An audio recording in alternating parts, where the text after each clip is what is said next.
Brown Girl Banter. Hey, Brown Girl Banter. I am Dr. Lucretia Dangerfield. And I am Dr. Patience. How y'all doing?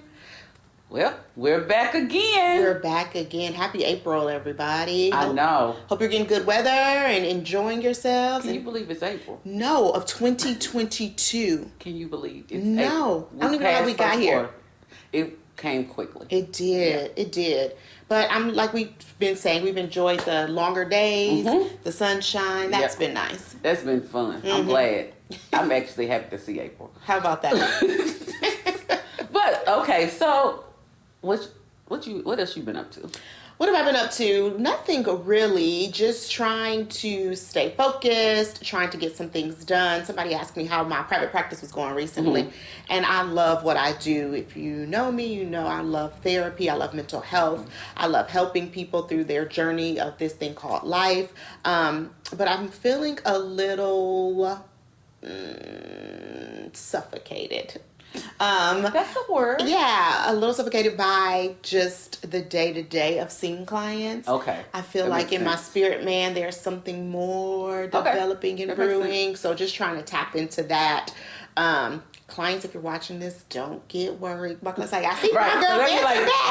did she say she was leaving? Exactly. No, I'm just saying there's also other things brewing in my, spirit. And so just really trying to tap in and figure some of those things out. I think I've bought like 3 new journals to kind of start writing my thoughts out and plans out and things out that I want to kind of see happen for me and my family, through these next few months. So that's really been my focus lately, and managing that little 8-month-old who keeps me on my toes. I'm like, baby, don't you got an old mama. I can't be doing all of that with you. Now, I ain't no young mama running around chasing babies. You got an old mama. I don't want to sit on the sofa and watch you play with toys. But we're making it work. He's keeping me young. He's keeping me young. How about you, girl? How are you? Well, it's funny that you say that you're trying to decide your what's next with your private practice. Actually, I decided this year to actually really double down and be a therapist. Oh, listen to this one. Actually, decided that, I'm going to really show up in the space of being a therapist. If y'all don't know, I have probably ran from that whole thing of being a therapist and going to call myself a whole other things besides being a mental health counselor. But I'm doubling down into just really showing up because I really enjoy holding space for one other clinicians, but also especially high achieving Black women, just to be able to sit and hold that space when they coming in overwhelmed, frustrated, just to give them a space to breathe. There was a meme that was around on Facebook, and it made it to Instagram, where it was just talking about, I am a therapist, I am a client. And then it went through a couple of, like, I hold space, but I need to be held. Yes. And then at the end it says, I'm a therapist, I am human. And just being able to hold space and give space for the women and just really double down in developing my expertise that is near to me, is like really just helping with high functioning anxiety and depression in African American women, because that is something that is real. That's huge. We'll probably get more into that too today, because definitely we're seeing a lot of suicide amongst Black women too, and so that's something definitely we'll address as we go on today in our episode. So that's cool. Look at you, Lucretia Dangerfield, mental health counselor. I know, it is something. I've been processing that in therapy. I have. Y'all, that's what she went to school for. She like, I know, got a whole 2 degrees in it.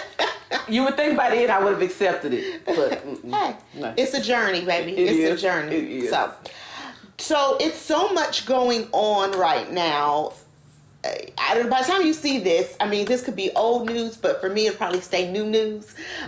So I don't even know where to start, y'all, with hot topics today, because this is fresh for me right now.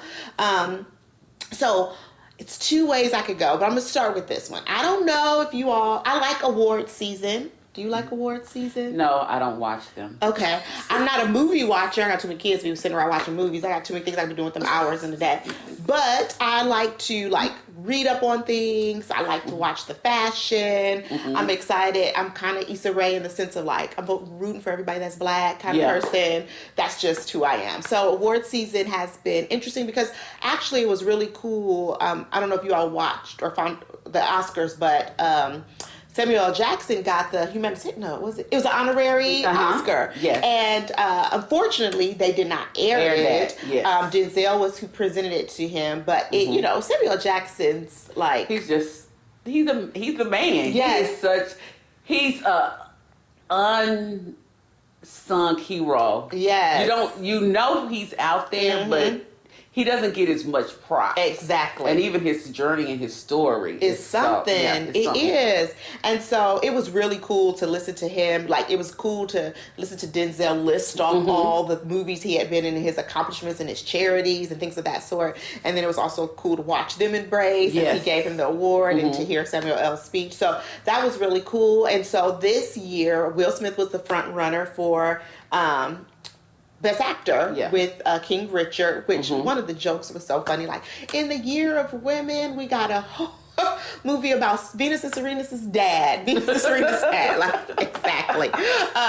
But in that, there was a whole situation where Chris Rock comes out to do the documentary award. He was the presenter for that. And Chris Rock, as we know, he's almost, he's not a Kevin Hart where he cracks jokes about his own life. No. Chris Rock is almost Dave Chappelle-ish where he'll target and kind of dig in. And so he makes this joke about Jada, which if you don't know, there's Behind Beat from 2016 where he joked on Jada.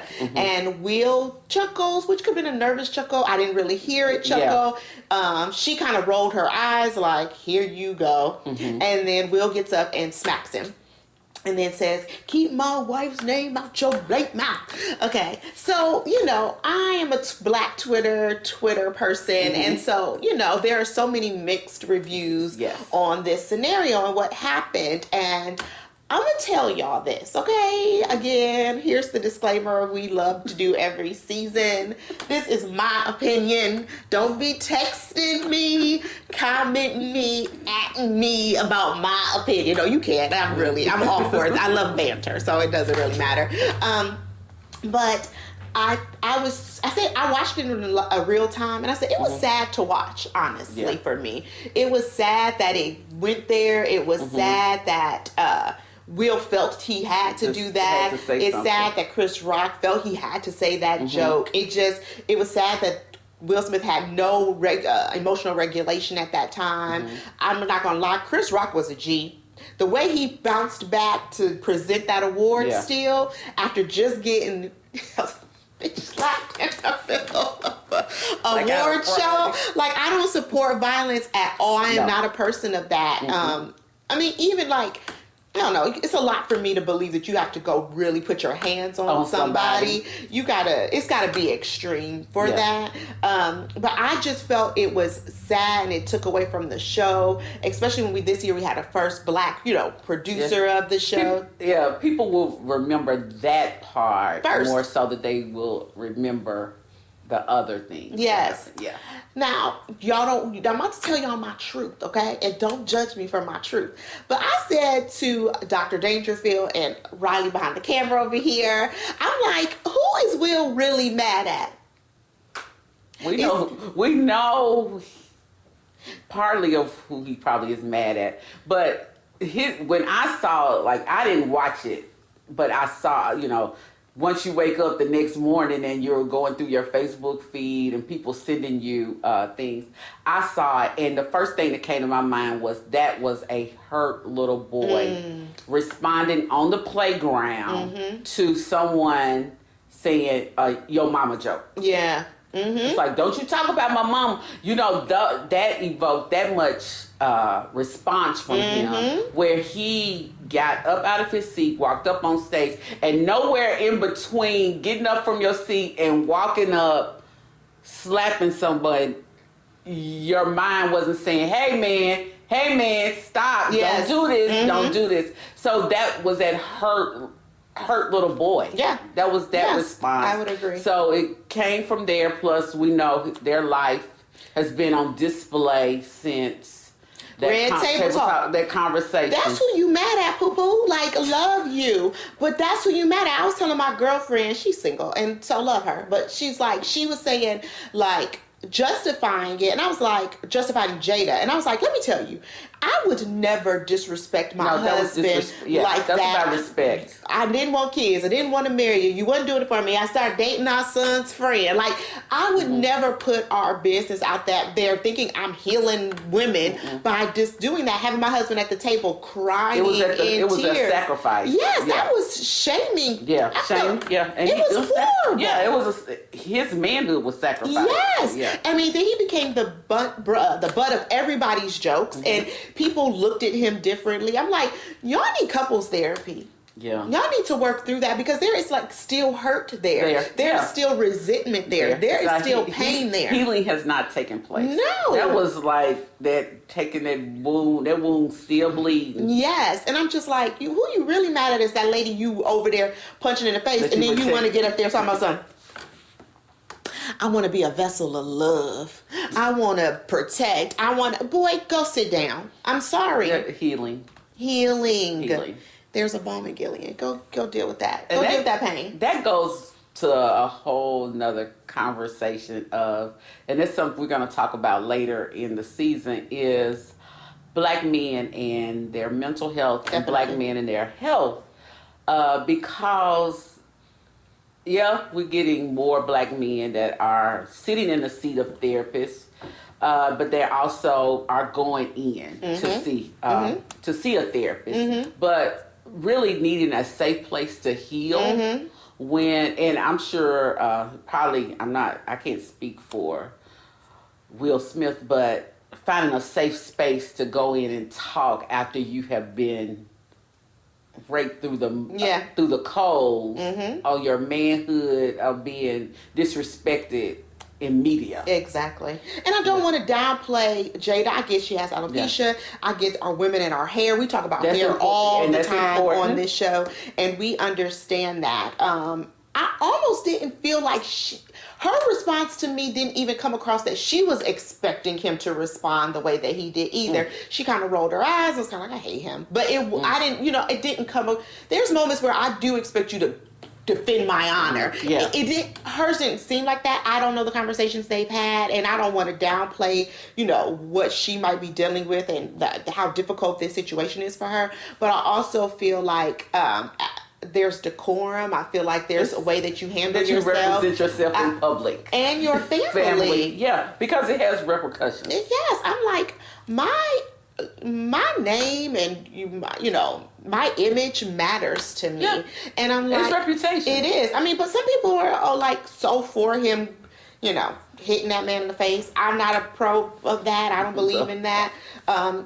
For that particular scenario. And I'm not saying I'm like, don't put hands, like, sometimes you gotta, I get it. Sometimes you do have to lay hands. But I was like, I don't know if this not in that arena. And I felt bad for Questlove after that. I just felt bad for a lot of people. It was really hard to watch. Because it took away from that moment. Yes, and now that's literally on GMA this morning. That was the first thing that they showed. That'll be a talk. It is. So that's unfortunate. So I'm just saying, either whatever side you fall on with this, emotional regulation is necessary. It's about emotional intelligence. Because you have to deal with the consequences of whatever you decide to do. Show up. And you don't get to brush it off and act like nobody can critique what you did. You get to deal with the consequences of that. With consequences, the fallout. I'm sorry. This is just how I see things. Yeah. It's just how it should be my tagline. It's just how I see things.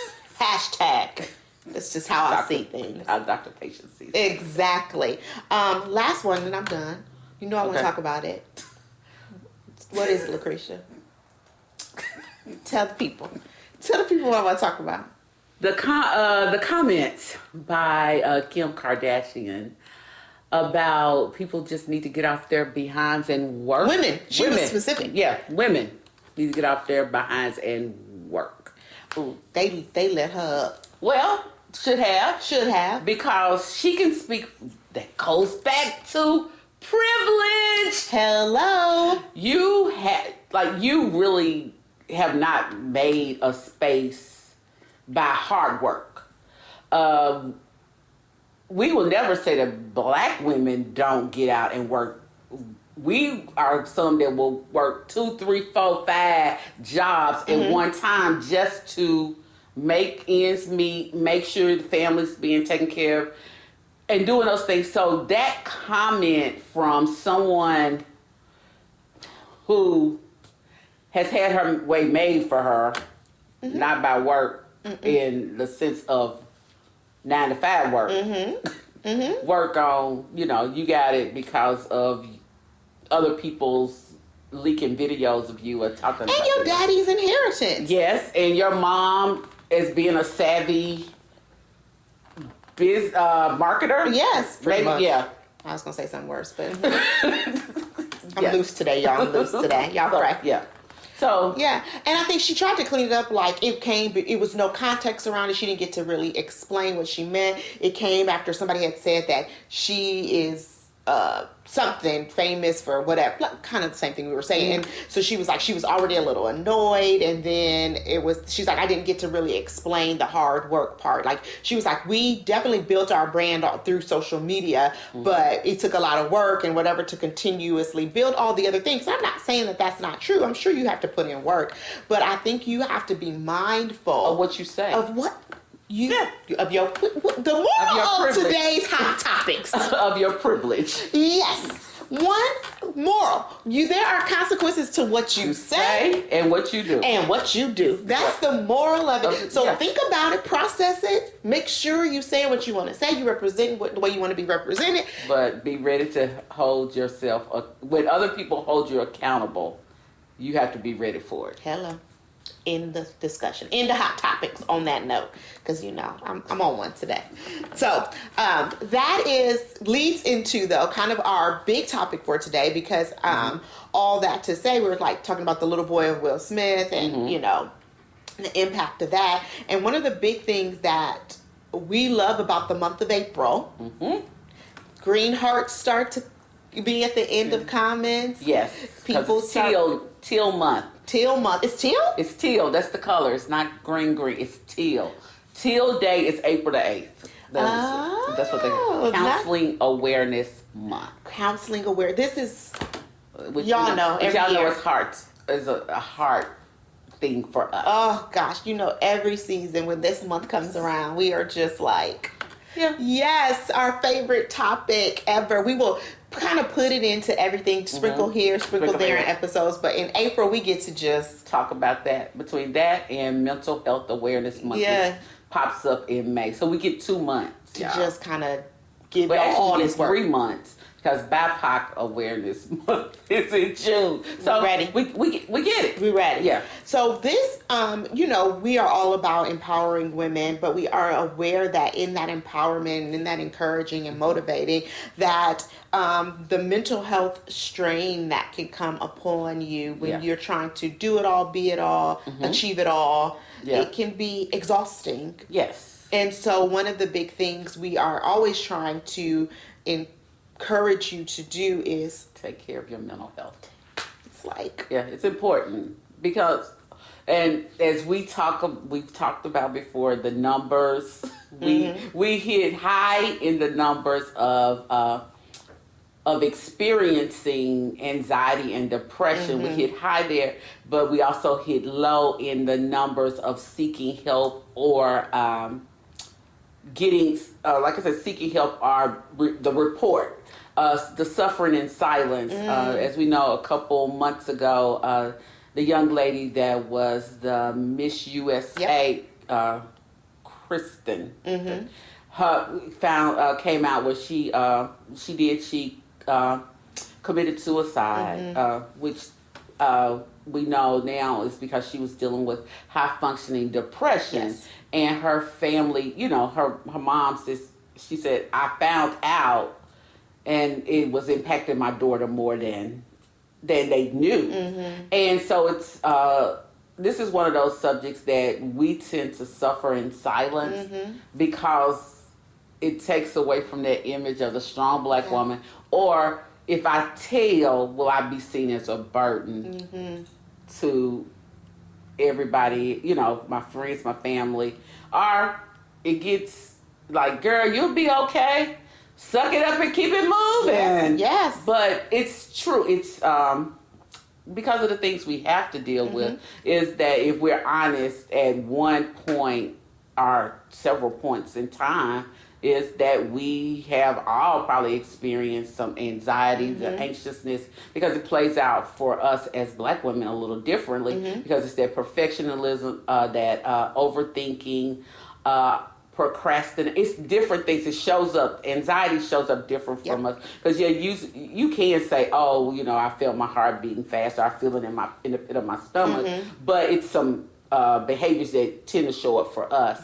And then also the high functioning depression is that you get up every day and do the work that you do, or show up, but it's that low grade sadness, always sad, not feeling content, lack of motivation, that barely, sometimes it's hard to get out of bed, or you sleeping in on the weekends because you are just so mentally drained and tired. And I was talking to Dr. Patience just earlier, is that this seasonal affective disorder, it got really real for me this year. But I know, if I'm honest and start looking back, I get it every year. This year was just happened to be just one of those years that it was more prevalent. So from November up until March, I was feeling that heaviness, that slow drag. And I'm like, oh, that's because I'm not getting enough sunlight. I want to hibernate like a bear. I want to just stay in. And so for me, I had to be honest with myself. And it did require me to reach out to one of my friends and have a conversation with her about it. And her question, she was like, oh, thank you so much for sharing. She said, but what you going to do about it? That's important. And when she said, what you going to do about it? I was like, oh, I had to make some action.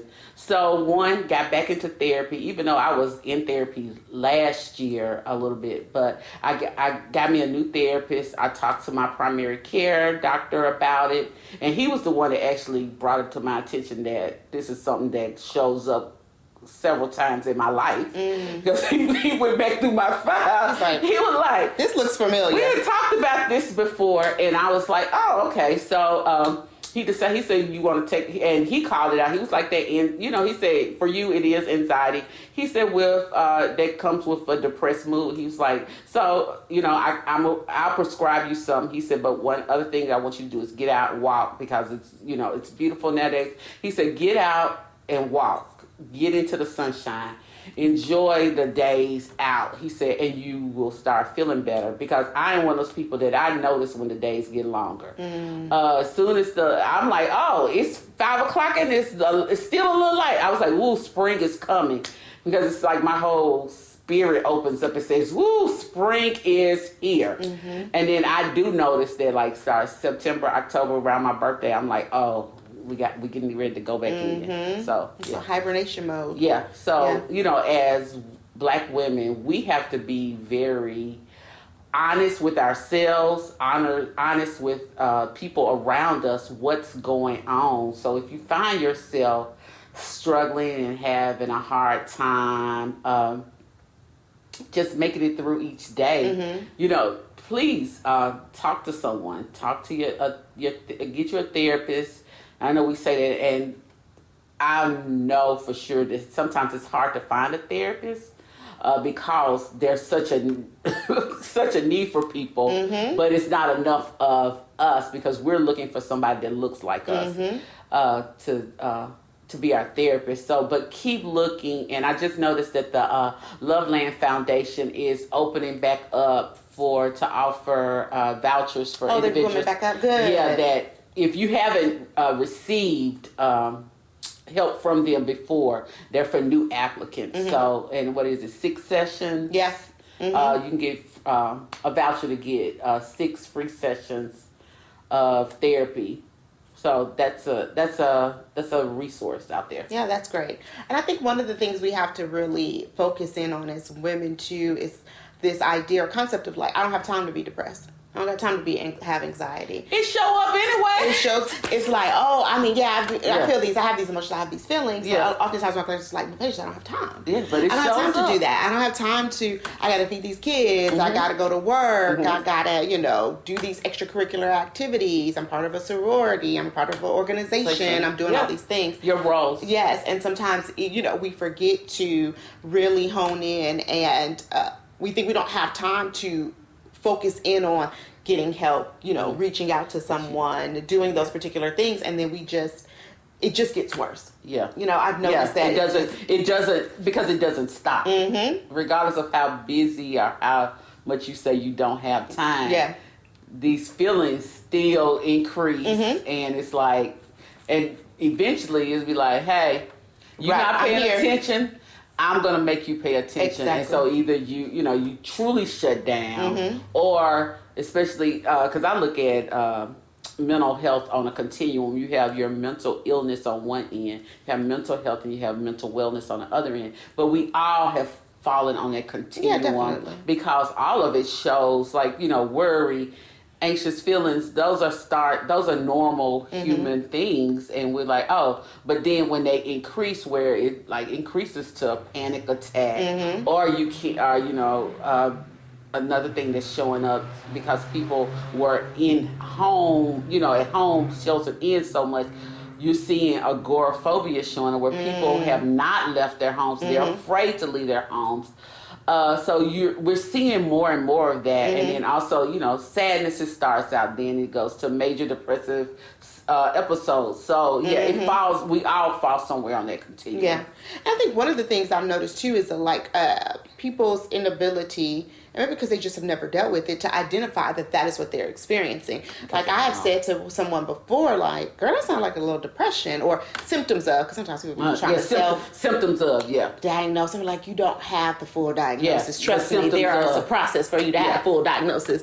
But these are symptoms of those things, and they'll be like, "No, I don't think that's it." I'm like, I am I'm your professional. I'm trying to tell you, no, that's really what you have, but no. Really, and you know what I found also is it's easier to say you're anxious than you are depressed. Yes, definitely. So it's like, no, it's not depression, it's anxiety. Right. Yeah. Or even I'm seeing a lot of OCD popping up too. Oh, yes. Or at least obsessive thinking. Maybe you don't have the compulsion to go with it, but the obsessive behaviors, I am definitely seeing a lot of that too.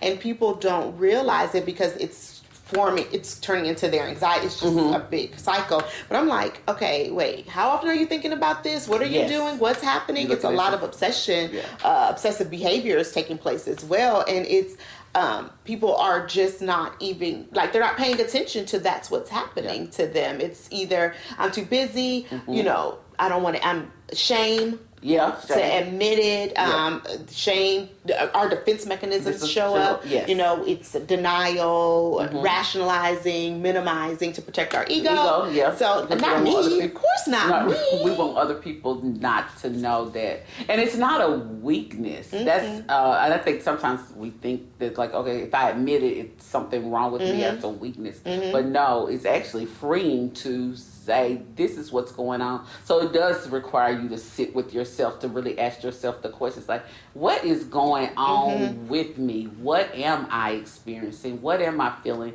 I'm a journaler, just like Dr. Patient said. She writes her things out, journal it, and if the patterns keep coming up, then it's oh, okay, there's something there. Or being mindful of checking yourself throughout the year, that realizing that, okay, so when it starts, the days get shorter. I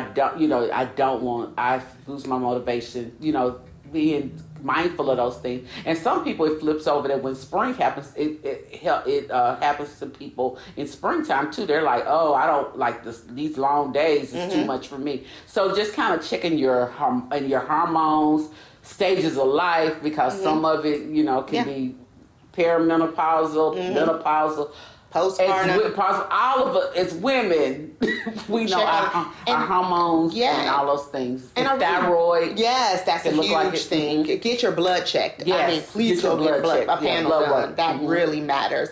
And I also want you to pay attention to your substance use. Yes. I am seeing so much substance use happening with my women, and they're like, oh my gosh, I'm smoking more, I'm drinking more, I'm taking pills more. It's just an increase in behavior pattern. And we don't like to talk about that. Right, we don't like to talk about, like, I might drink when I go out, but I'm also at home drinking a whole bottle of wine by myself. Like, we need to be aware of those patterns, because that is you doing, that is, what is it called? Come on, girl. When you're drinking, you are self-medicating.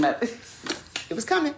You are self-medicating yourself to deal with those problems or issues, and you need to, when you need to be going to talk to somebody. Yes. And I say, fine, if you don't want to call your counselor first, talk to your primary care physician first. Yeah.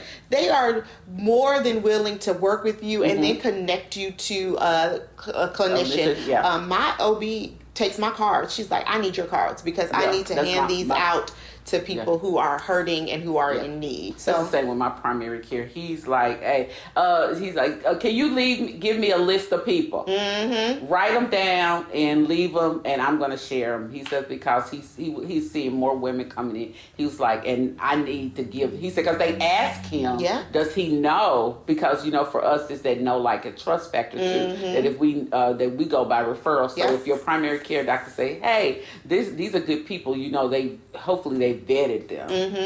And so we really encourage that, and especially, we cannot minimize how the pandemic has played a part in that. And so you might, I always tell my clients, grieve your old self, because who you were before the pandemic, that's gone.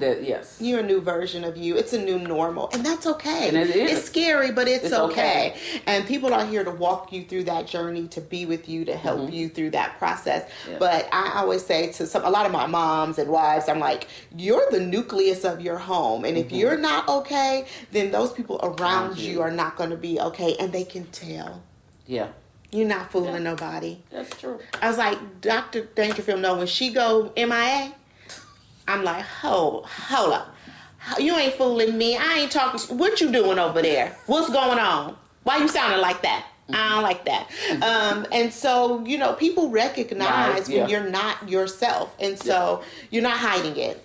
We know. They know. So get the help that you need to be okay. Yes, most definitely. And it's okay to not be okay. It is. It is. It's okay to not be okay. But what's not okay is to not get the help you need to be okay. So we encourage that. Yeah.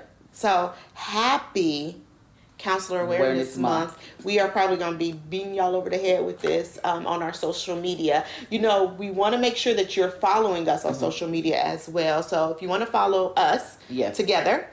I am Brown Girl Banter. Oh, on IG. On IG. That's one whole word. Good all job. Together. Please like and share our page. We want to make sure we are reaching so many people with the message that we have. If you want to follow Dr. Dangerfield. I am Dr. Dangerfield on Instagram. If you want to follow me, I am Dr. Patience on Instagram. Please go to our YouTube page, share it, like it, comment. We love that. You can find us on YouTube where?